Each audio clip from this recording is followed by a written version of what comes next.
सुरुवातीला भाषण ऐकाय थोडस बरं वाटतंय, एक नंतर कपॅसिटी नसत्या आणि या वेळेला तर अजिबात कपॅसिटी नसत्या, तरी पण तुम्ही या ठिकाणी मोठ्या संख्येने बसलाय त्याबद्दल मी परमेश्वराला धन्यवाद देतो. प्रियानो, आज या ठिकाणी आपण ज्या गोष्टीसाठी एकत्र जमलेलो आहे तो मुद्दा म्हणजे पडळकर आहे. याची जी सुरुवात झाली ती सांगलीमधून झाली.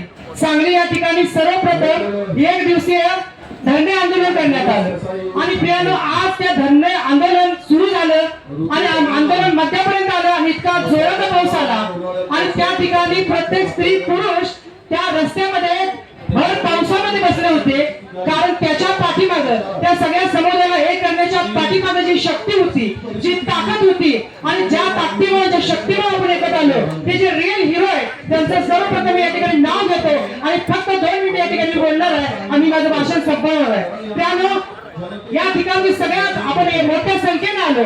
त्या सांगलीमध्ये जी चिंगारी पेटवली त्याचे सगळ्यात जे हिरो आहे त्या हिरोचे मी नाव घेतो, ते असतील तर या ठिकाणी उभे राहू शकतात. सर्वप्रथम आहे ते गॅब्रिएल भाई तिवडे, मला ते ख्रिस्ती महासंघाचे अध्यक्ष आहेत. आकाश तिवडे यांचेच नाव आहे, इथे कुठेतरी असतील. सॅमसन तिवडे यांचेच नाव आहे आणि दादासो कस्तुरे या ठिकाणी कुठेतरी असतील ते पण. आणि शांतीदूतचे अध्यक्ष अब्राम बापा ज्या या ठिकाणी आहेत आणि साहेब राजावे साहेब आमदार साहेब आहेत आणि त्या ठिकाणी राम कांबळे सर आणि श्रीनिवास चोपडे सर या सर्व लोकांनी पेटवलं आणि एक विशाल मोर्चाचं स्वरूप केलं. आज या ठिकाणी येत आहे. या सर्वांबद्दल आपण जोरदार टाळ्या वाजवा. त्यानंतर मी फक्त 2 मिनिटं बोलणार आहे. त्यामुळे आमदार गोपीचंद पडळकर जो एवढा तापलेला आहे, आज फुटतोय की उद्या फुटतोय अशा अवस्था झाल्या, याच्या पाठीमागे कारण काय की त्याच्या समाजातली ऋतुजा नावाची मुलगी आहे आणि त्याला मग असं वाटत आहे की कुठेतरी धनगर समाज ख्रिस्ती होतोय काय. पण प्रियानो, आमदार गोपीचंद पडळकरला बायबल माहित नाही की येशू ख्रिस्ताला जर सगळ्यात पहिले जन्मला जर कुणी बघितलं असेल तर ते धनगराने बघितलंय. आणि मी सांगतो खात्रीनं, येणाऱ्या दिवसामध्ये या महाराष्ट्रातच नव्हे तर देशात जास्तीत जास्त प्रमाणामध्ये धनगर येशू ख्रिस्तामध्ये येणार आहे.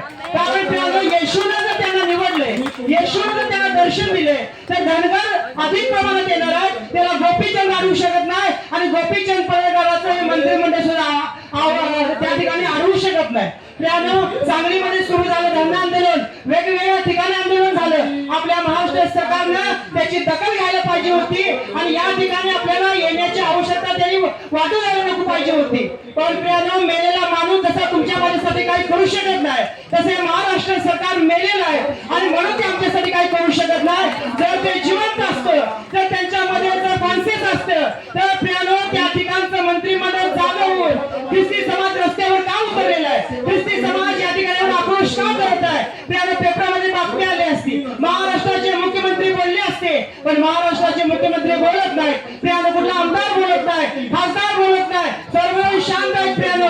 आणि म्हणून मी सांगतो, जर उद्याच्या पेपरामध्ये जर मुख्यमंत्री काही बोलले नाही, जर प्रियानो कुठल्या आमदारांना बोलले नाही, उद्याच्या पेपरामध्ये जर समजा गोपीचंद पडळकरविषयी कुठली बातमी आली नाही तर समजून जायचं महाराष्ट्र सरकार आमच्यासाठी मेलेलं आहे. आणि प्रियानो, आता आम्हाला त्यांची 13वी 12वी जे असेल ते घालावं लागणार आहे आणि त्यासाठी मी आताच तुम्हाला आमंत्रित करतो, जर उद्याच्या न्यूज मध्ये गोपीचंद पडळकर विषय जर त्या ठिकाणी मुख्यमंत्र्यांनी जर निर्णय घेतला नाही तर तुम्ही सगळेजण जाणून राहा की महाराष्ट्राचं सरकार मूर्त झालेलं आहे, मेलेलं आहे. आणि म्हणून प्रियानो, त्यांना पुन्हा जागा करण्यासाठी आता एकच गरज आहे, त्या स्वर्गातल्या देवाला प्रियानो आम्ही साकडं घालणं गरजेचं आहे. मेलेल्या सरकारला जर जागा करायचं असेल तर जो राजांचा राजा आणि जो प्रभूंचा प्रभू आहे प्रियानो, त्याला जागा करावं लागेल. आणि गोपीचंद पडळकरचा आणखी एक मुद्दा आहे की तो म्हणतो, माझी आमदारकी रद्द करण्यासाठी तुम्ही सरकारकडे का जाताय, तुम्ही येशूला सांगा.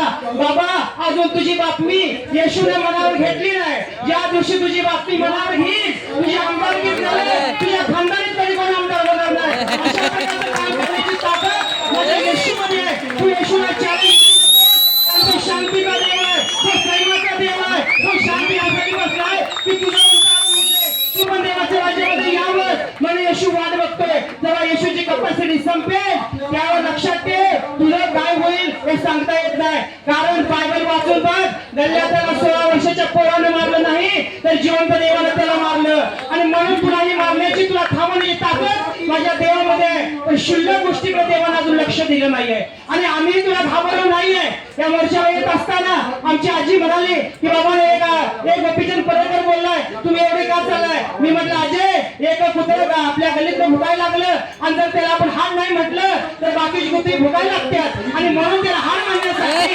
आम्ही या ठिकाणी चालले. आणि जर त्या कुत्र्याला त्याच्या मालकाला नाही आवडलं तर त्याला कसं थांबवायचं हे ख्रिस्ती समाजाला माहित आहे. लास्ट आणि शेवटचं सांगत आहे प्रियानो, राष्ट्र शेवटचं सांगत आहे ते धर्मांतर ख्रिस्ती फादर लोक करतात असा एक त्यांचा आरोप आहे. धर्मांतर करण्याचा अधिकार आम्हाला नाही आहे, धर्मांतर करण्याचा अधिकार कलेक्टर साहेबांना आहे. आम्ही कुणाचं धर्मांतर करत नाही, आम्ही मनाचं परिवर्तन करतोय, माणसाचा विचार बदलतोय. हत्तीच्या बाळाची माणसं इथे बसल्यात पण शांत आहेत का?